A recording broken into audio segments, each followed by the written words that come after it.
اب دیکھیے کہ جنہوں نے ایویلیوشن ہماری کرنی ہے ان میں بھارت شامل ہے. امریکہ سارے فائدے بھارت کو پہنچا کے وہاں پہ 11 ایگریمنٹ ہیں اس کے بھارت کے ساتھ. وہ بازو مروڑنے والی صلاحیت تو آئی ایم ایف میں بھی ہے اور ایف اے ٹی ایف میں بھی ہے. اگر وہ نہ ہوتی تو پھر شاید ہم اتنے مجبور نہ ہوتے کہ جو ہم بھاگ کے جاتے ہیں اور ان کے سامنے پیش ہوتے ہیں. ہم کہتے ہیں بدقسمتی یہ ہے کہ ہمارا تاثر جو ہے وہ کچھ اچھا نہیں بنا ہوا. ہمیں ایسوشیٹ کر دیا جاتا ہے ٹیررزم کے ساتھ. کیوں؟ بات یہ کہ پاکستان کو سیاسی طور پہ ہراساں کیا جاتا ہے آئی ایم ایف کے ذریعے بھی اور ایف اے ٹی ایف کے ذریعے بھی. اگر ہم 27 پوائنٹس بھی پورے کر لیں گے تو شاید ہم گرے لسٹ میں ہی رہیں. نہیں معلوم آگے کیا ہونا ہے تو ہمارے وزیر خارجہ کو افغان ٹی وی کو انٹرویو دینے کی کیا ضرورت تھی؟ ہم فیٹ اف کو رو رہے ہیں، وہاں جی ایس پی پلس خطرے میں نظر آ رہا ہے.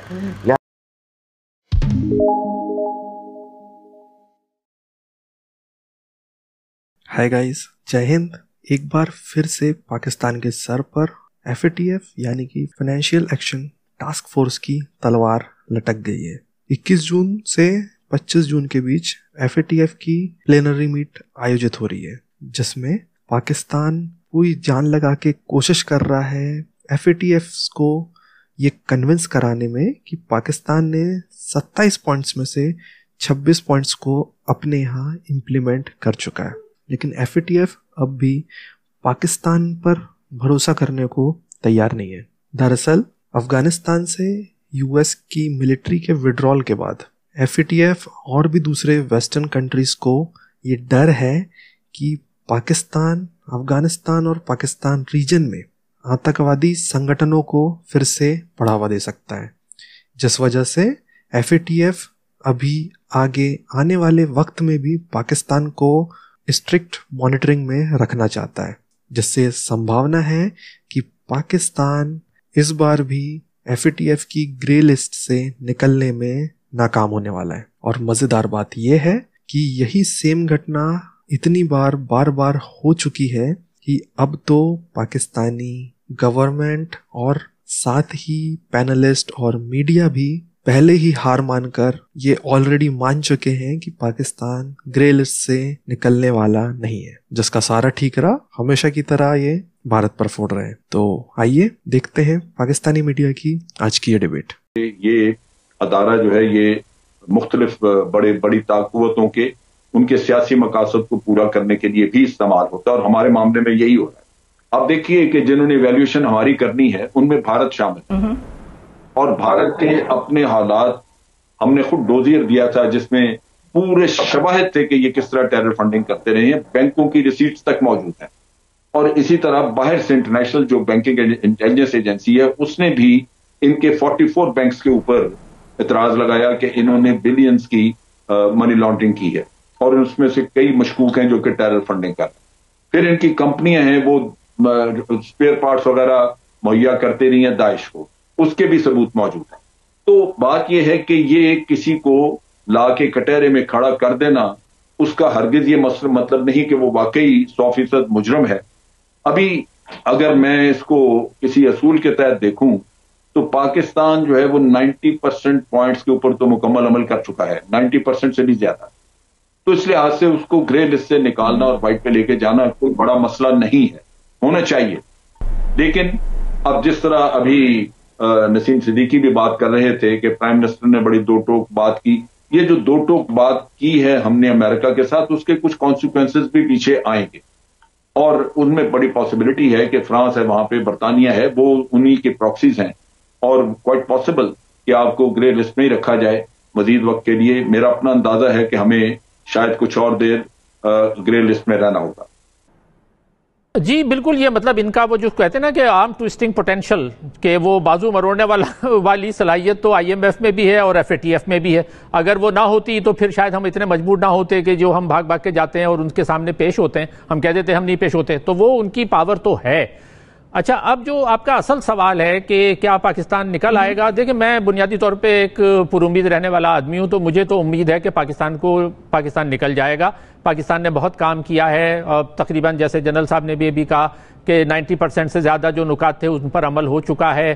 2-3 ایسے نکات ہیں جن پر شاید کچھ ابھی تنازع یا کچھ اختلاف باقی ہو، لیکن زیادہ مجھے امید ہے کہ پاکستان اس سے نکل جائے گا، لیکن اگر نکل بھی گیا تو ہمیں اوور آل مطلب مجموعی جو صورتحال ہے اس کو دیکھ کے ہمیں کچھ بنیادی باتیں سوال اپنے آپ سے بھی پوچھنے چاہیے اور آگے کی پالیسی کو ہمیں بہتر کرنا چاہیے۔ دیکھیں یہ بنیادی سوال صرف بھارت کا وہاں ہونا اور فرانس کا وہاں ہونا نہیں ہے، مجموعی طور پر جو پورا FATF ہے اس میں درجنوں ممالک ہیں، اور ویسے جس کو ہم ورلڈ کمیونٹی یا انٹرنیشنل کمیونٹی کہتے ہیں، جو تاثر بن رہا ہے اس میں زیادہ تر یورپین یونین اور مغربی ممالک ہیں۔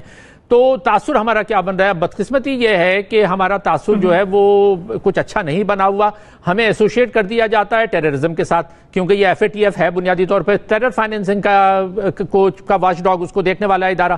تو ہمیں بہت شعوری طور پر ایسی کوششیں کرنی ہوں گی کہ دنیا میں ہمارا یہ تاثر زائل ہو، لیکن بدقسمتی سے ہم یہ تاثر زائل نہیں کر پا رہے۔ ہم کہیں ایک طرف تو ہم کہتے ہیں کہ جی ہم طالبان کے ساتھ نہیں ہیں، لیکن پھر بعد میں لگتا ایسا ہے۔ ابھی دیکھیں کل پرسوں شاہ محمود قریشی صاحب کا انٹرویو جو تھا وہ بڑا وائرل ہوا ہے، اس میں ان سے بالکل کلیئرلی پوچھا گیا کہ وہ اسامہ بن لادن کو ٹیررسٹ سمجھتے ہیں یا نہیں سمجھتے، تو وہ انہوں نے کہا، انٹرویو لینے والے نے پوچھا کہ آپ کے پرائم منسٹر عمران خان ان کو شہید کہہ چکے ہیں، تو وہ کہنے لگے جی وہ آؤٹ آف کانٹیکسٹ کوٹ کیا گیا۔ پھر کہا کہ اچھا آپ کہتے ہیں یا نہیں؟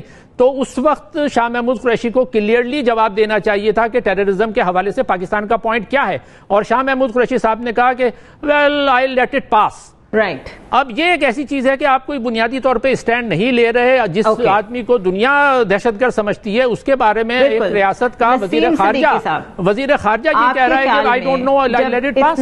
اب اسامہ بن لادن کی ہلاکت کو بہت بڑا عرصہ گزر چکا ہے، آپ کیوں ہمارے منہ سے نکلوانا چاہتے ہیں کہ ہم اس کی بیس کے اوپر جو ہے طالبان ہمارے دشمن بن جائیں یا اسی کو بیس بنا کے دوسرے ہمارے سے دشمنی لینا شروع کریں؟ تو یہ غیر ضروری سوال ہے جو اس وقت ہم سے پوچھا جاتا ہے۔ دوسری FATF کی آپ نے جس طرح بات کی، FATF بالکل اس میں انڈیا کا ہونا اسی طرح ہے جس طرح آپ دودھ کی رکھوالی کے اوپر بلے کو بٹھا دیں، مطلب خود انڈیا جو ہے منی لانڈرنگ کر رہا ہے، کتنے اس کے بینک اکاؤنٹس جو ہے وہ امریکہ میں انوالو پائے گئے اس میں۔ اس کے علاوہ آپ دیکھ لیں کہ ڈس انفو لیب کا معاملہ آیا، لیکن بات یہ ہے کہ پاکستان کو سیاسی طور پہ ہراساں کیا جاتا ہے IMF کے ذریعے بھی اور FATF کے ذریعے بھی۔ اگر ہم 27 پوائنٹس بھی پورے کر لیں گے تو شاید ہم گرے لسٹ میں ہی رہیں، لیکن کم از کم دنیا کو یہ نظر ضرور آئے گا کہ پاکستان نے اپنے 27 پوائنٹس پورے کر لیے۔ اب سوشل میڈیا کی بہت طاقت ہے، کیونکہ یہ جو ویسٹرن کنٹریز ہے، امریکہ ہے، یہ لوگ جو ہے یہ اپنی عوام کو کچھ بتاتے ہیں اور ان کے اپنے چہرے کچھ اور منافقانہ ہوتے ہیں۔ پہلی بات تو مجھے یہ نہیں سمجھ آئی کہ جب افغانستان کے مسائل اس وقت درمیان میں ہیں، نہیں معلوم آگے کیا ہونا ہے، تو ہمارے وزیر خارجہ کو افغان ٹی وی کو انٹرویو دینے کی کیا ضرورت تھی؟ مطلب ان کے اوپر پابندی تھی کہ اگر وہ افغان ٹی وی کو انٹرویو نہیں دیں گے، جبکہ ہم طالبان بھی ہیں، اشرف غنی سے بھی تعلقات رکھنے ہیں، ایک ٹائٹ روپ پہ چل رہے ہیں، تو ایسے میں آپ کو بات کرنے کی کیا ضرورت تھی؟ اور پھر دوسری بات، جب آپ ابھی امریکہ کے ساتھ مذاکرات کر رہے ہیں، ابھی بات چیت چل رہی ہے، آگے پتہ نہیں کیا ہونا ہے، ایک ڈومیسٹک آڈینس کو خوش کرنے کے لیے آپ کو امریکہ کو اتنا ایبسولوٹلی ناٹ کہنے کی کیا ضرورت تھی؟ ڈپلومیسی میں کئی دفعہ اگر آپ نے کوئی کام نہیں بھی کرنا ہوتا تو اس کا ڈنڈورا تو نہیں پیٹتے ہیں، جب وہ نہیں ہوگا دنیا کو نظر آ جائے گا۔ اور یہ کوئی نون لیگ کے ساتھ یا نواز شریف کے ساتھ معاملات تو نہیں تھے کہ باہر آ کے اس کا ڈنڈورا پیٹنا کہ مجھ سے NRO امریکہ مانگ رہا ہے، میں نے امریکہ کو NRO نہیں دیا۔ میں نہیں سمجھتا یہ کوئی اچھی ڈپلومیسی تھی۔ میں سمجھتا ہوں، ہم نے پہلے بھی کہا ہے کہ FATF سے نکلنے کے لیے ہمیں ایک ڈپلومیٹک انوویشنز کی ضرورت ہے۔ جو ممالک ہمارے سے دور ہیں یورپ کے، مطلب ہم نے یورپین یونین میں اپنے خلاف قرارداد بھی دیکھی ابھی حال ہی میں، اور ہمارا GSP پلس بھی اس کی وجہ سے خطرے میں جانے کی ہمیں خطرے کی گھنٹیاں بج رہی ہیں۔ ہم FATF کو رو رہے ہیں، وہاں GSP پلس خطرے میں نظر آ رہا ہے۔ لہٰذا میں سمجھتا ہوں کہ ہماری حکومت کو مغرب